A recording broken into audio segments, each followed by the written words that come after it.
Well, I guess you could listen to episode 12 of Fresh Floppies. So here you go.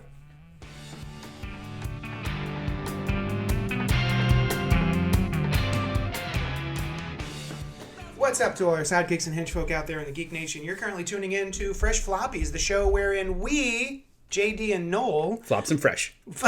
we do be flopping them fresh style.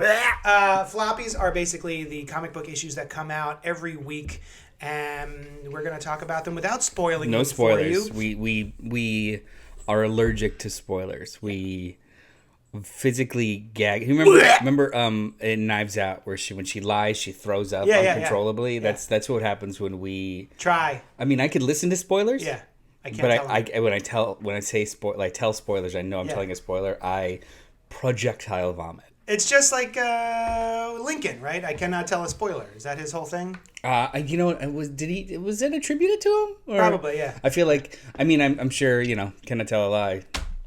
Lincoln, cherry trees, all that jazz. But then there's also like an era of like Instagram quotes on it. You like a picture of Lincoln and like write whatever the hell you want. Someone make that for us. Yeah. So that's what we're going to do. Today's Wednesday, and the books come out on Wednesdays, but you can feel free to listen to this on your way to the shop. We're going to start off with Amazing Spider-Man, Nombre 25. Legacy 919, nine times. Whatever Happened to Mary Jane is what it says on the front. And this is by Zeb Wells and Kare Andrews and John Romita Jr. and Kare Andrews and Scott Hanna and Marcio Menez and Joe Caramagna.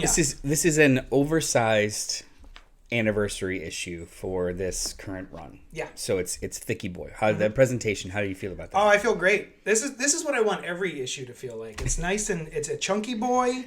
I'm thinking like 48 pages. Look, it's a double-ish. It's a double-ish. Both the cover and the interior pages are quality. It's looking good. I'm feeling good about it. Yeah, this cover it's not quite cardstock, but it is not the same paper stock as the pages, which is, I mean, that should be bare minimum. Yeah. It should be. It's like a 60-pound weight. It's 72 of it. Yeah, probably.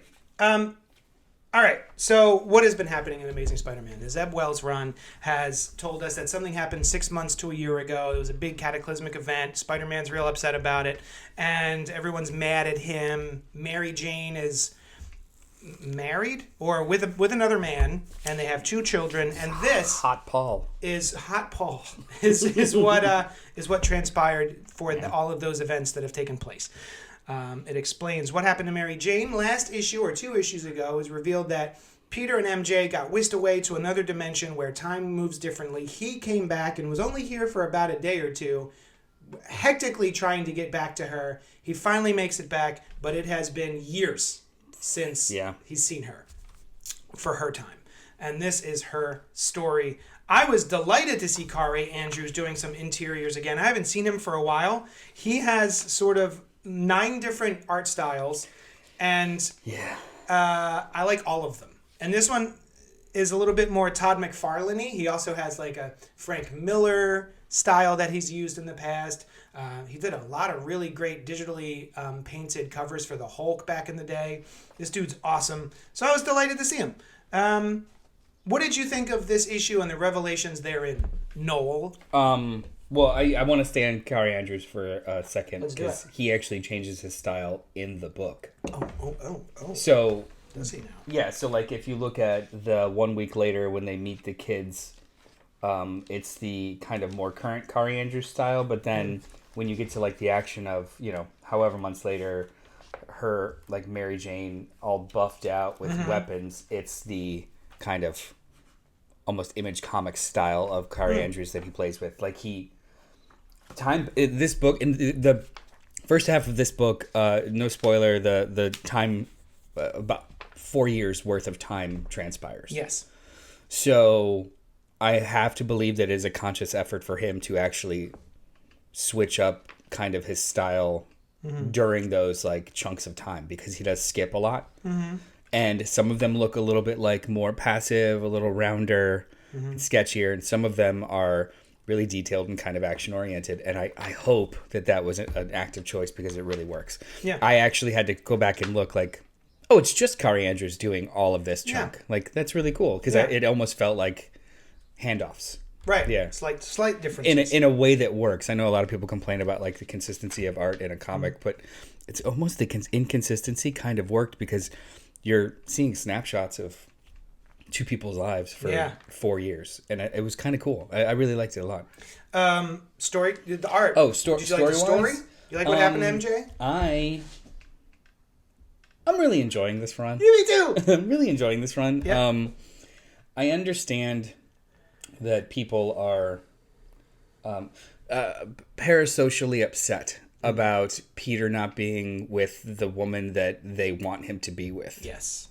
And I think they are taking it personally. I think that that's fair on a surface level. Like, oh, I really wish this character ended up with this one. Meh. Sure. They're not real, though. What? And they're not real. You don't have to be that upset. Yeah. And comic book stories are cyclical. Like, they ebb and flow. Like, we had 10 years of them not together. Nick Spencer just gave us 85 issues of them together. Yeah. Now we're like backsliding a little bit and telling a different story. I think everyone needs to chillax. And actually, one of my favorite parts of this issue was the backup story with Peter and Felicia going to a wedding. Oh, yeah. I love this relationship that they're in. I absolutely adore it. He is not. It is a completely different dynamic between him and MJ. With MJ, he was constantly kind of making apologies and excuses for his life. Yeah, the thing that she signed up for. Yeah, but still, he never let go. He really seemed to never let go of the guilt of it, even though she accepted it altogether. This is a Peter problem, not a Mary Jane problem. With Sometimes it's a Mary Jane problem. I mean, maybe during the 90s. Sometimes she gets upset. Yeah. Yeah. But with Felicia, it's completely different dynamic, and I really enjoy their cutes. I actually, my favorite part was their travel clothes. She's in leggings and sweats, and I'm like, is that Black Cat? That's amazing. Yeah. So the backup, which I had completely forgotten about until you just mentioned it, is by Rainbow Rowell, who is writing the She-Hulk book that's so good right now, with art by Alvaro Lopez. And yeah, this was delightful too. I echo your thoughts. I love Black Cat and Peter together. I prefer that to MJ being kidnapped, MJ dying, MJ being at home staring out the window while it rains, wondering if Peter's gonna come home. Like, I like that MJ and Felicia, Pete and Felicia can go out together, bound upon the rooftops, have a good time, not really worry about if the usual. I do love. I had a conversation with someone online. I see. About this, like their stance was, this is not how it's supposed to go. Why can't we let them have their happy ending? Yeah. And I kind of posited to them, what makes you think that this is not a happy ending for Mary Jane? Right. Why does her happy ending have to be that's good. tied directly into Peter's? Like, it could be agnostic of him and his ordeal. Yeah. Like, you're completely removing any kind of agency she might have as a character. Oh my God. But then the whole thing is like, it's editorial, doesn't want them to be together. Well, okay. That's true. It's fine. Yeah. But still, like, if you're so emotionally invested in these fictional characters, then you should be so emotionally invested in maybe she's okay. Yeah. Without Peter. She's with a dude who doesn't go off and come home beat up, and she's not constantly being kidnapped. And honestly, I am not historically a Spider-Man guy. I just like jump in and out. I only just recently read the JMS run of 30-something-year-old Peter as a teacher, married. Ugh. They're talking about starting a family. I loved it. So good. But I also love this. Yeah. So it's okay. I get where they're coming from, but you know what? Sometimes change is okay. Yeah. 100%. That is a really great avenue to take. I like that a lot. I might have to steal that. She can totally be okay without Peter. You don't think she's okay without Pete? But yeah. So to just real quick, something does happen, and we've seen it in the Black Cat and MJ series, where MJ has new abilities that we were previously unaware of. And this is how she gets them. Yeah, I thought that was pretty cool. Yeah. And I love I love two things about it. One, I love the origin of it and the naming convention it's given because of her kind of history. It's a little. How do you say it? It's a little too cute by half. Too cute by half. Yeah. It's a little bit. Yeah. But I'll go with it. Yeah. But then they seed something that I'm like, and they seeded it in the Mary Jane and Black Cat miniseries, and then Paul mentions it again. And I'm like, oh, you mentioned two things. You mentioned it twice. It's gonna happen. I want to hear off mic what you're talking about because I don't want to spoil it. But this run has been a super blast. I'm really enjoying it.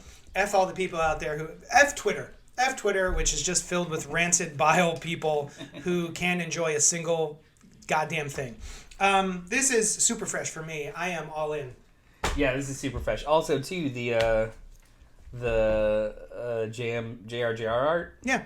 Dig it. Yeah, it's Loving fine. it. Although it's an abrupt switch between Kare Andrews and JRJR, and it is a slight. I'm like, ooh, these faces aren't as good as the ones I was just looking at. let's stay in Spidey Corner for a hot second, and I kind of want to talk a little bit about Silk #1, written by Emily Kim, with art by Iguara. Yep. I only picked this up because it's #1. Yeah. The last Silk anything I read was her introduction during Brand New Day. Oh, wow. That was a long time ago. Yeah. And her main character trait was that her and Peter couldn't stop fucking. Yeah. That was basically it. Because of their blood. Yeah, they were like tied it was together. pheromones, it was tied together. It was a whole thing about how it's fine. It's totally fine. I wasn't offended by it, but it was like this character has had a full evolution since then. Yeah. She for anyone who doesn't know who Silk is, her name is Cindy Moon, and she was at the same event where the spider bit Peter, and before dying, the spider crawls over to Cindy Moon's foot and bites her and gives her the same exact powers that Peter has. But she has been sequestered away in a bunker for 10 years. Sequestered is a really sweet way of saying Kidnapped and hidden from society in a bunker for a decade to hide her from Moreland. Yeah, Moreland. Yeah. And so all she really knows is like television and pop culture and stuff from watching TV and movies. They sort of moved away from that a little bit. And here we start off with 1940s LA Hollywoodland Silk. Yeah. Detective.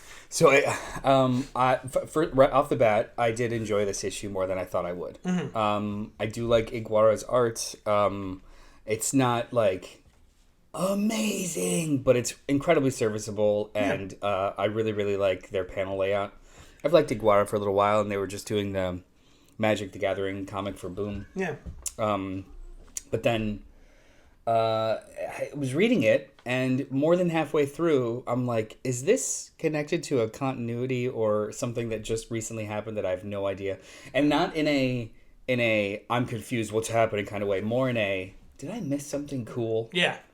Yeah. But I guess I didn't miss anything cool. However, this was a solid ass, for me, it was a solid ass kind of introduction into a new something. Yeah. And I dug it. I think that if you were a fan of Cindy Moon, this is a strong #1. They seem to relaunch this book every 5 months, but yeah, they give her like maxi series, basically. Yeah. The same thing they do with a lot of books is, they tell their tale and then it's done, and then they give her another series. New #1 3 months later. And this I thought this was just fine. I think if you are curious about Silk and you want like a female spider person, this is a great way to jump into that. I think the problem with this is that they don't really tell you who she is as a character before dumping her into this particular scenario. Yep. So that I would like to know more about her and maybe who she is as a character. No, I hear that, and it's not really here. It's the ordinary world that's introduced in this book is not. It may not be real, right? So there's no footing yet, but I do think that it's charmingly enough told where it's not a hindrance, too much of a hindrance. I agree. But I would say it's fresh enough. Yeah. So, guys, sometimes we just read anything, and it's fresh enough. Now, The next book we're going to talk about is Green Lantern #1, written by Jeremy Adams with art by Germanico. Germanico. Ex Erenico. Yeah. But before we talk about it, okay, I know that you don't really care about Hal Jordan. I have a nostalgia for Hal, but I don't generally like if I was like, hey, who's your favorite? Like Hal's Gnort. Yeah. Yeah. So this book makes a choice, and I wanted to get your feeling about that choice. With the character of Hal, he's a himbo. Yeah. Oh yeah. Yeah. But sure. This, more than other runs I've read, leans into him being white trash douchebag. You got a dumb. Yeah. But like charming dumb. Yeah, but like a of a bygone era kind of thing. Yeah, like they call him old man. They call him old man. He's annoying. Yeah. It's like reading this, and this is not even a dig because I do like Hal Jordan, but reading this, for the first time I thought like, I mean, if I was Sinestro, I'd fucking hate him too. like he's just insufferable. Unless you're in his good graces in every way, shape, and form, he's like the guy on your intramural kickball team who takes things a little too seriously, and then winks and jokes about it afterwards, and you're like, I'm glad we won, but you're annoying. Yeah. And that was my favorite part of this book. I actually thought it was a really, really fun characterization of a character who normally is just altruistic and honestly a little boring because he's so altruistic. Like Hal Jordan does the right thing, and it's like, okay, but he's also a fucking test pilot who's a cad, and it seems like can't stop showing off. Yeah, characterizations like that have been. He's 100% sure he's going to get the girl. Yeah, which he doesn't all the time. Yeah. So like that, the 98% times that he doesn't, it's like I think there's been kind of a shift to write him more like Captain Kirk than this. And I really enjoyed this. Yeah, I enjoyed this too. Yeah. I thought this was a really strong start for anyone who wants to jump into a Green Lantern book. We do have sort of the aged Hal Jordan. He's not old enough. When I started reading him, he had the gray temples. Yeah. So he had really aged up at that point, and he was really sort of the fatherly figure of the Green Lanterns, especially when he was teamed with Redhead. Oh, Gardner. Gardner, yeah. He was sort of like grandfatherly at that point.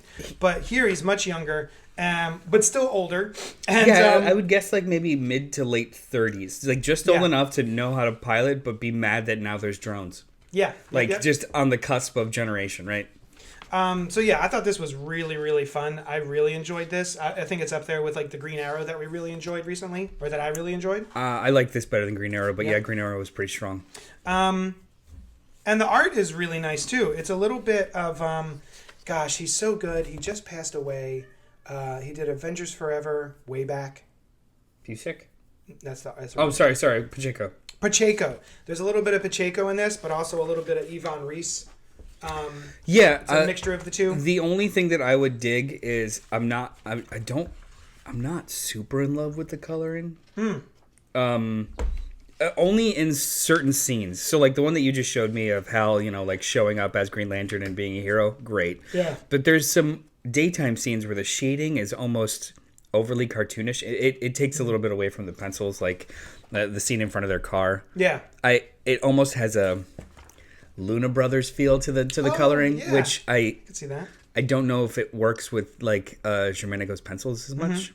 But sure as shit isn't enough to me be like, it's fine. It's just more like I read a lot of comics and I feel like I want to nitpick right now. Sure. But yeah, this book was dope. I really enjoyed it. It was very fun. And how did you feel about the it doesn't that I don't know what's happening in Green Lantern lore. Right, same. But they give me enough to just be like, okay, so he's on Earth.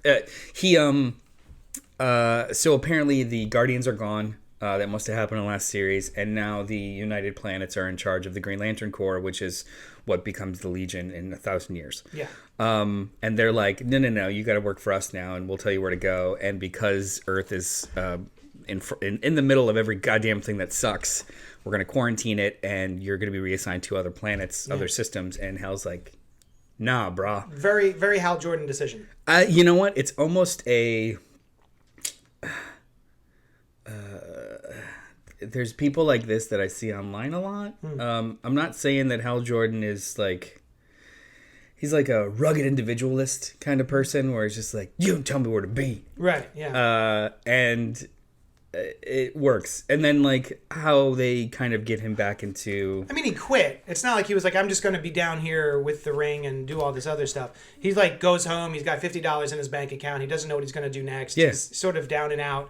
And then he winds up through events helping himself out.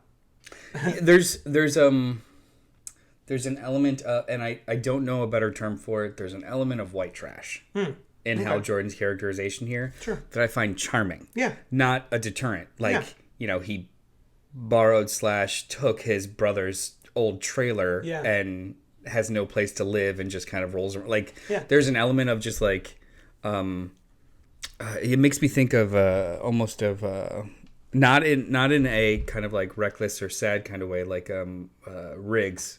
Oh yeah, Murtaugh or Riggs. Riggs from Lethal Weapon, where he's just like lives on the beach, whatever, doesn't give a shit, and just kind of like living it by day to day. And there's a little bit of that in here that I really dig. What did you think about the Jon Stewart? Oh, I actually quite like that. So I'm confused. Doesn't Jon Stewart have his own book? Didn't like an issue come out a couple months ago? No, we talked about this. I forgot. They announced 2 books. Yeah. 2 Green Lantern books, and then they just did this instead. Oh. Where it's just a series of backups in the Green Lantern. But there was at least a one shot of Jon Stewart. No. Like yes. There was a one shot recently of Jon Stewart. It would have to been like a year or 2 ago with that Jeffrey Thorne-ish run, which was only like 13 issues. Okay. Because that left him off at like maybe what we're talking about happened in that. Yeah. I don't know, but like that was Jon Stewart Green Lantern. And it was with Joe and What a bummer. No, there was no like one shot to set this up. This is just Gotcha. him. I like this. I like this quite a bit. This Jon Stewart backup. I like the art a lot. Who is this? Who's drawing this?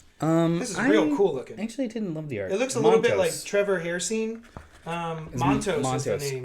I liked the horror-esque art. Yeah. But when he's just talking to his mom, I didn't love it. Oh, I love the art. Like that. Yeah. I didn't like that face I love at all. it. No. Oh, I think it's great. I loved his mom. Okay. But yeah, it's a bummer. You know what? This whole first scene comes off as like shooting for Gary Frank. No. But falls a little short. Yeah, man. The facial expressions and stuff. I see more R.M. Wera from Scalped.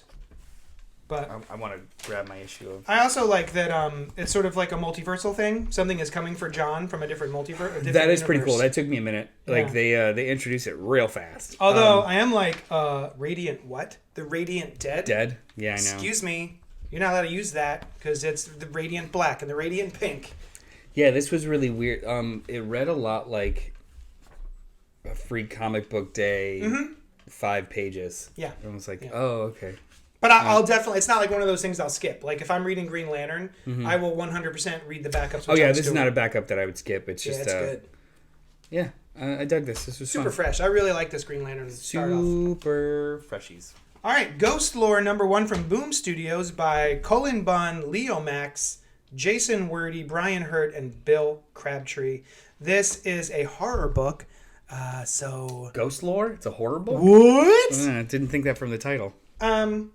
Well, to be fair, there's another book called Spirit World, which isn't a horror title. This was great. I think it's a one-shot. I think from the name and the presentation here that each issue is going to be its own little mini ghost story.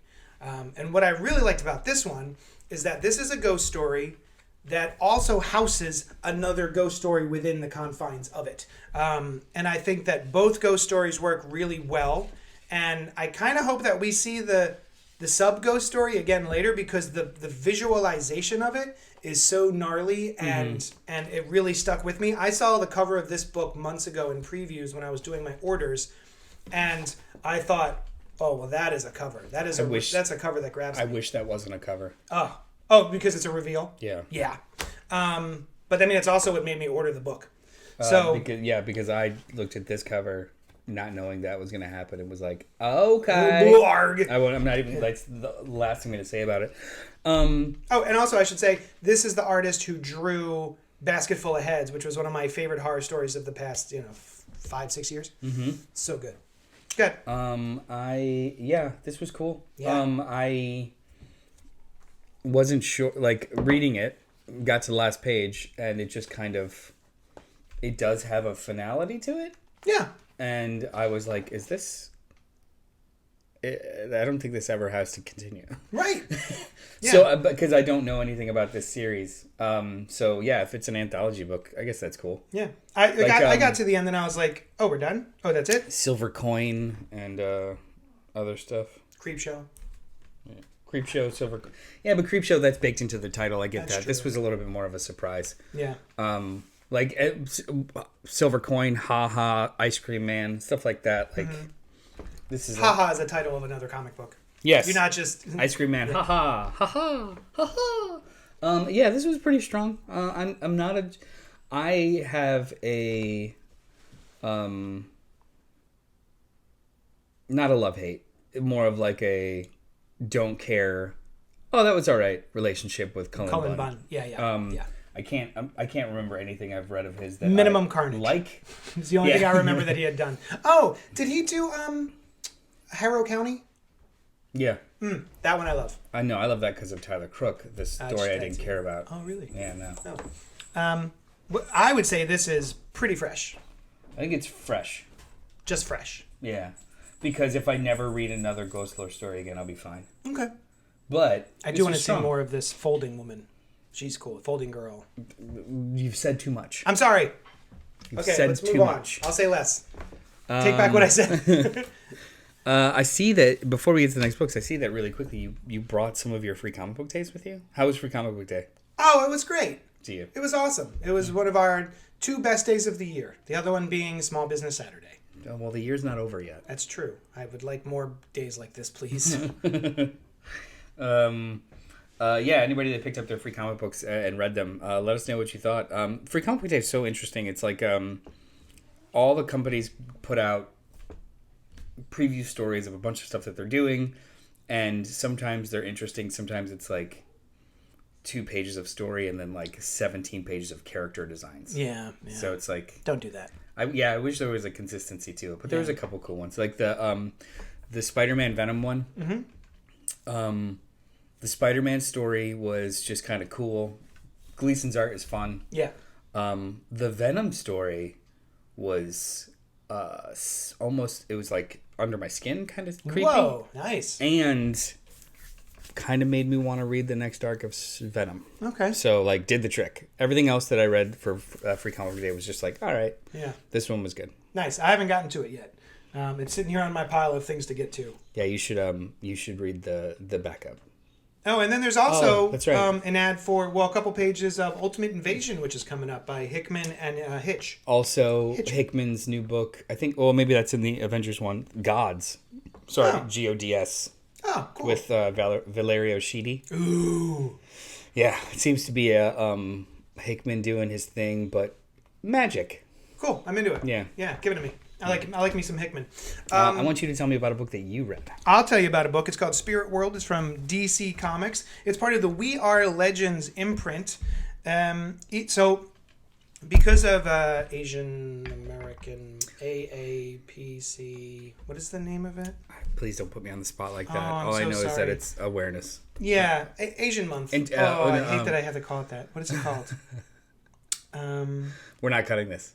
Shit. I don't know what it's called. Well, anyway, they're doing a spotlight on Asian characters, new Asian characters.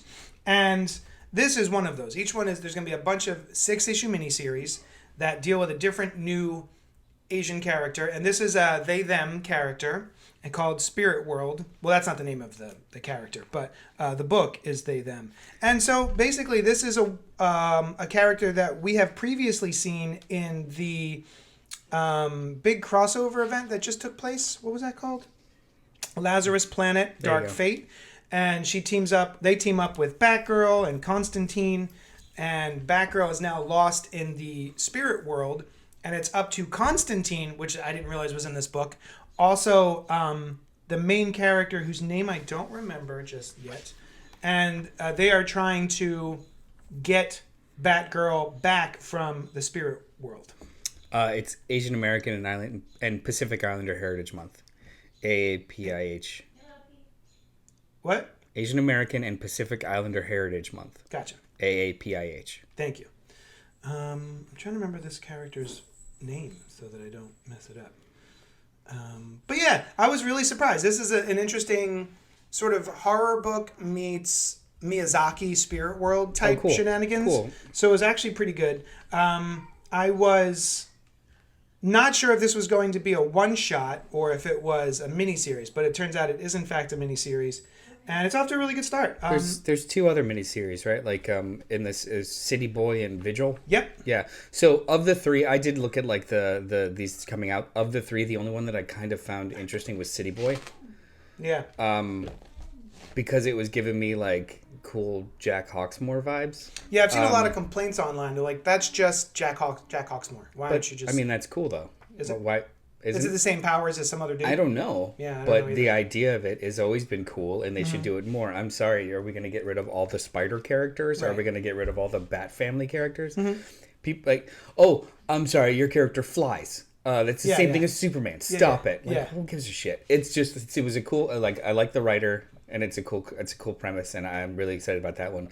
But I didn't know anything about Spirit World. This sounds cool. Speaking of which, speaking of writers, this is written by Alyssa Wong with art by Haining. Haining is the artist. And so, yeah, this is a character who is dead and is able to traverse the spirit world, but I don't want to spoil it. Never mind. And then some stuff happens. But yeah, it's off to a good. One of the things I didn't realize is that in certain cultures, what they do is they burn paper at little altars, at little what do you call them? At the graves. Mm-hmm. And when you burn that paper, your loved one receives what's on that paper in the spirit world, and it is real.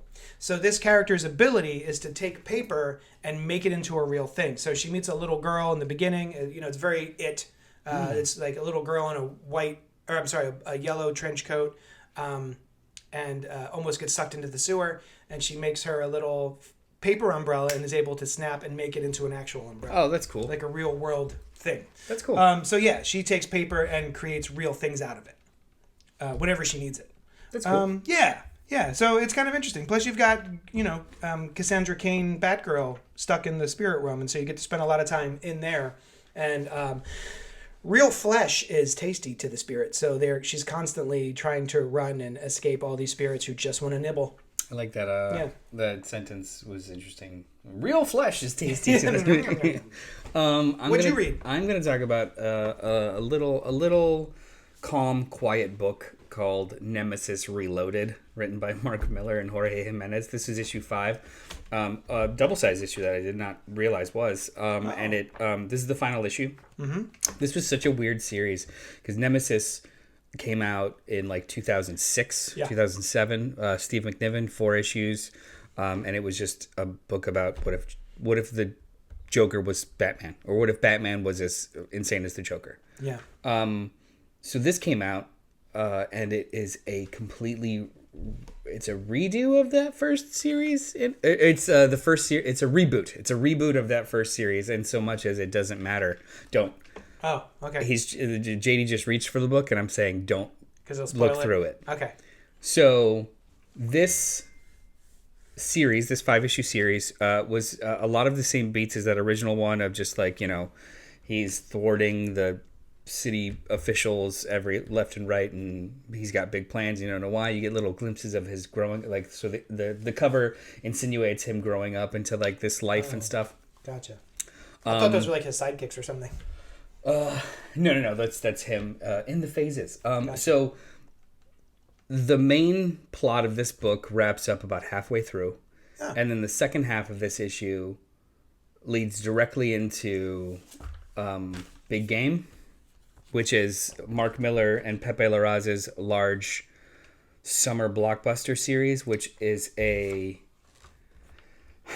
crossover of all of Mark Millar's books. Yeah. Kick-Ass, Nemesis, Kingsman, Magic Order, Huck, Empress, Ambassadors, Space Bandits, etc., etc., etc., etc.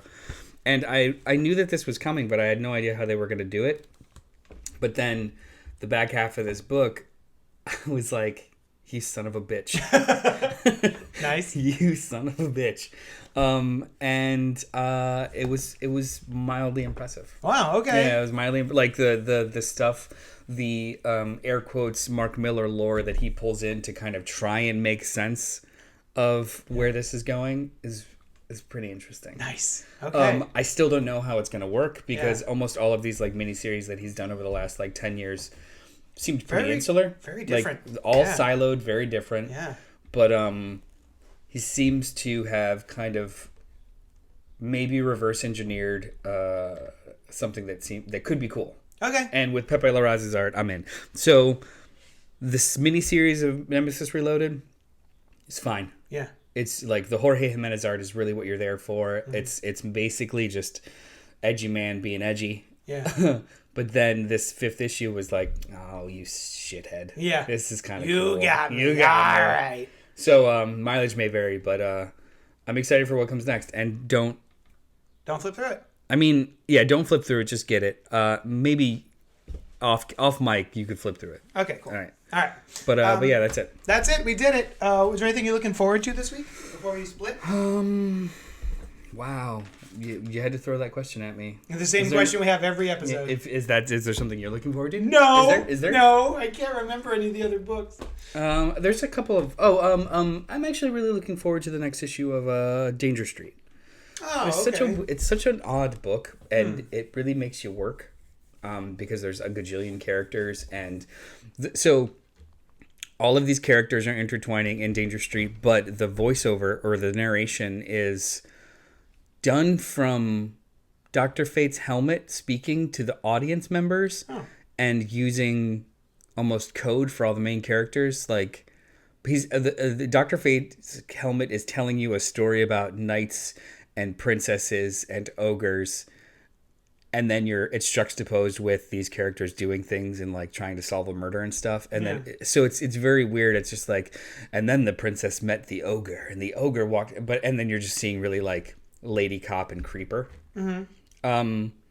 It's an interesting book. It makes you work, and I think I kind of dig it. It's the same feeling as their Rorschach. Gotcha. Tom King's and Jorge Fornes' Rorschach, where it really like makes you work. Yeah. But at the end of every issue, you're like, this is kind of cool. So we'll see. It's not as flashy as Hard Target. Human Target. Human Target. Oh, I do love me Human Target. That was awesome. That's a bit more of a flashy, straightforward book. This one's a little bit more dug in. I'm excited to check out Extreme Venomverse. Oh, yeah? There's a whole new Venom thing. I like me some Venom occasionally. I occasionally like Venom too, but I have a allergic reaction to anthology books. Yeah, I know. Yeah. I know. Yeah. As well as spoilers. Yeah. We're allergic to a lot of things here. Well, I mean, I'm not allergic to spoilers. It's more of a visceral reaction. Gotcha. It's not like itchy. It's just like, yeah. All right. Well, where can the people find you? You can find me at Johnny Destructo's Hero Complex, located at 4327 Main Street. Come to my comic shop and buy some comics. You can find me every Wednesday night at the CultPop Podcast. Tonight we're going to be talking about Guardians of the Galaxy, full spoiler reviews, Volume 3, and what we've been up to this week. Also online, at Mr. Twitter. Bartocci, MRBAR2CCI, at CultPop. Email, if there's anything you want us to talk about on the show or review, email us at cultpopgo.com. Cultpopgo at gmail.com. Cultpopgo. Let us know if you disagree or agree with any of our assessments. If you picked up a book because of our discussions, let us know that as well. We'd love to hear from you. Thank you so much for hanging out, and we will talk at you later. Do. We never really checked. We never checked the price tag. And the cost comes in.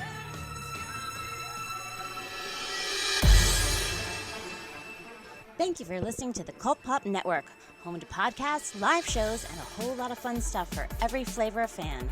Follow us wherever you find your favorite podcasts, and be sure to join us live every Wednesday night at youtube.com/cultpopgo at 8 p.m. Eastern, While you're there, be sure to subscribe to the channel and hit the bell icon so you'll know when we drop new Thunder Rounds and episodes of Fresh Floppies, a spoiler-free show about single-issue comics released each week.